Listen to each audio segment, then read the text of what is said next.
जय श्री कृष्णा भक्तों। आज हम बृहस्पतिवार की कथा सुनाएंगे। प्राचीन काल में एक ब्राह्मण था। वह बहुत निर्धन था। उसको कोई संतान नहीं थी। उसकी पत्नी बहुत ही मलिनता के साथ रहती थी। वह न स्नान करती और न ही किसी देवता को पूजन करती।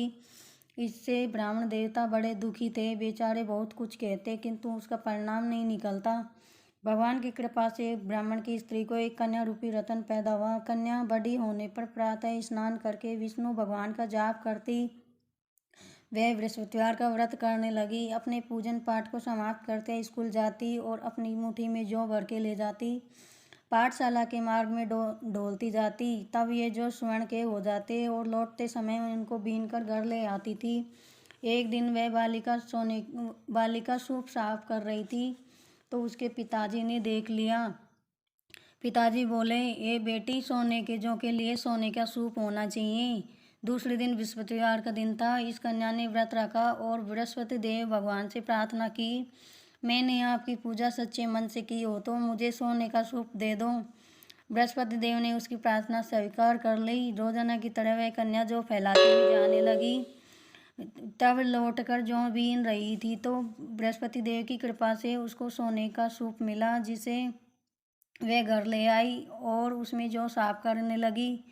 उसकी माँ का वही ढंग रहा। एक दिन की बात है कि कन्या सोने के सूप में सोने के जौ साफ कर रही थी कि उस शहर का राजकुमार वहाँ होके निकला। इस कन्या के रूप और कार्य को देखकर मोहित हो गया तथा अपने घर आकर भोजन तथा जल त्याग कर उदास होकर लेट गया।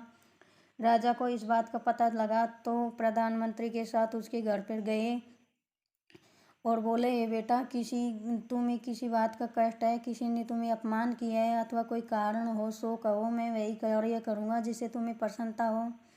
अपने पिता की राजकुमार ने बातें सुनी तो वह बोला, आपकी कृपा से मुझे किसी बात का दुख नहीं है।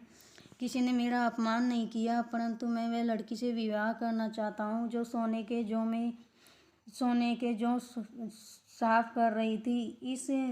इसे सुनकर राजा आश्चर्य में पड़ गया और बोला, ये बेटा, इस तरह की कन्या का पता तो तुम ही लगाओ, मैं तेरा विवाह उसके साथ अवश्य करवा दूंगा। राजकुमार ने उस लड़की के घर का पता बतलाया। तब मंत्री उस लड़की के घर गए और ब्राह्मण देवता को सभी हाल बताया। ब्राह्मण देवता अपनी राजकुमार के साथ अपनी कन्या का विवाह करने के लिए तैयार हो गया।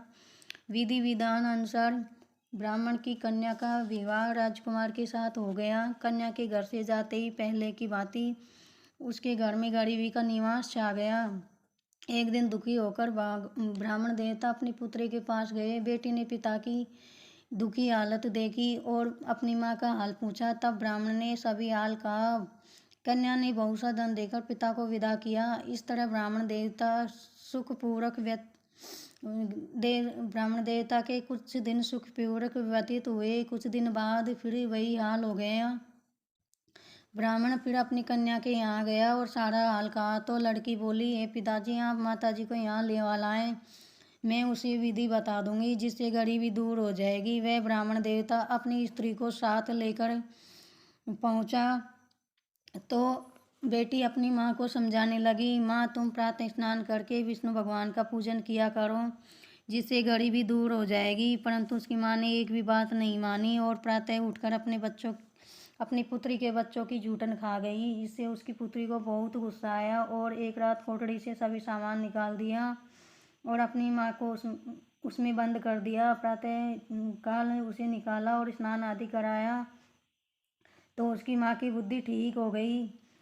फिर प्रत्येक बृहस्पतिवार को व्रत रखने लगी। इस व्रत के प्रभाव से उसके माँ बाप बहुत ही धनवान हो गए और बृहस्पतिवार जी के प्रभाव से इस लोक के सुख भोगकर स्वर्ग को प्राप्त हुए। बोलो बृहस्पति देव महाराज की जय। बोलो भगवान विष्णु की जय। बोले बृहस्पति देव महाराज की जय। बोले भगवान विष्णु।